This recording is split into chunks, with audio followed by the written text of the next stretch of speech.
কিছু গল্প থাকে যেগুলো কাউকে বলা হয় না, শুধু নিজের ভিতরে লুকিয়ে রাখা হয়। আমার জার্নিটাও ঠিক তেমনই ছিল। একটা ফোন হাতে নিয়ে বারবার ভিডিও বানানো, বারবার ডিলিট করা, আবার নতুন করে শুরু করা। কেউ জানতো না এই ছোট্ট ছেলেটার মনে এত বড় একটা স্বপ্ন লুকিয়ে আছে। অনেক দিন গেছে, যেদিন মনে হয়েছে আজ আর না, কিন্তু তবুও পরের দিন আবার শুরু করেছি। কারণ কোথাও না কোথাও মনে হতো হয়তো কেউ আছে যে আমার ভিডিওটা দেখবে আর একটু হলেও হাসবে। তাই ভিডিওর পর ভিডিও বানাতাম, পোস্ট করতাম, তারপর অপেক্ষা করতাম।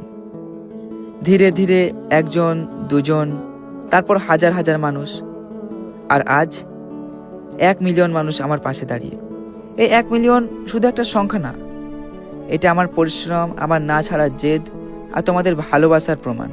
তোমাদেরকে ধন্যবাদ বললে অনেক কম হয়ে যাবে, কারণ তোমরা শুধু অডিয়েন্স না, তোমরা আমার কাছের মানুষ, তোমরা আমার নিজের মানুষ। তোমরা সাথে থাকলে আরও অনেক দূর এগিয়ে যাব।